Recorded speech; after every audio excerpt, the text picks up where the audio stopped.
You've had this moment. Someone says, "How did you know that?"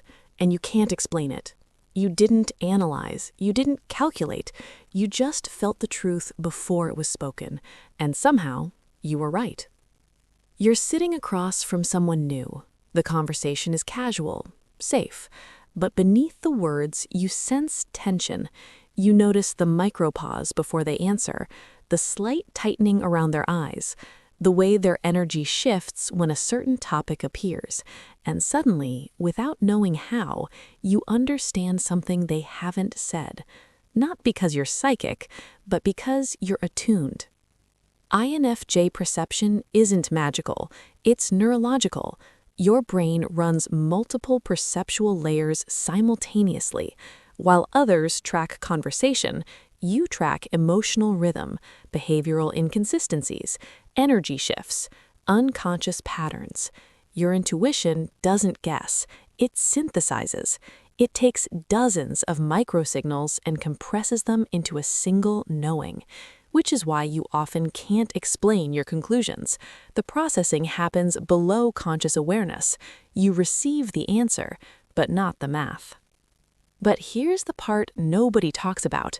This level of perception isn't a gift, it's a burden. Because you don't just notice emotions, you absorb them. You walk into a room and instantly feel its emotional weather. Tension, anxiety, unspoken conflict, grief disguised as humor. You carry all of it, and most of the time, no one knows. Your nervous system is constantly scanning, evaluating, interpreting, adjusting, which means you rarely rest, even in stillness, even in silence. You're always processing. This is why INFJs fatigue faster in social environments, why overstimulation hits harder, why solitude isn't preference, it's neurological recovery, and why emotional exhaustion often arrives before physical exhaustion. Your perception makes people feel deeply seen, but it also isolates you, because while others feel understood, you feel exposed. You know what's happening beneath their words, but they rarely know what's happening beneath yours, so you become the emotional interpreter, the stabilizer, the quiet container, and slowly, the space for your own emotions shrinks.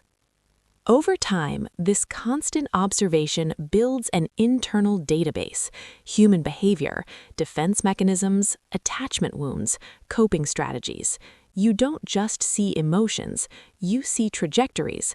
You sense where relationships are heading, where tension will erupt, where trust will fracture, where emotional collapse is approaching.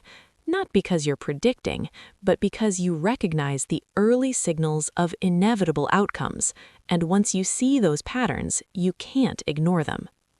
Here's the part INFJs rarely say out loud.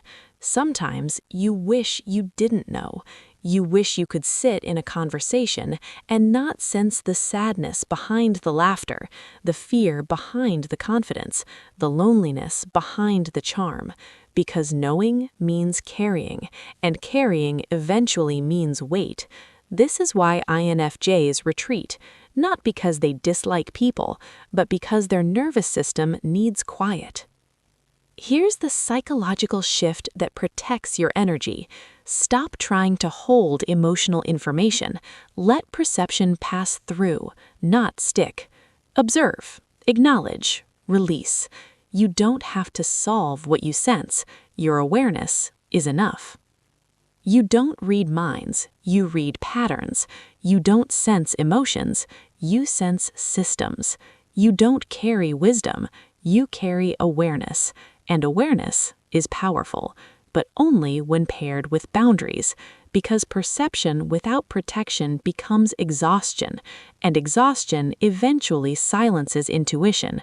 Your depth isn't meant to drain you, it's meant to guide you.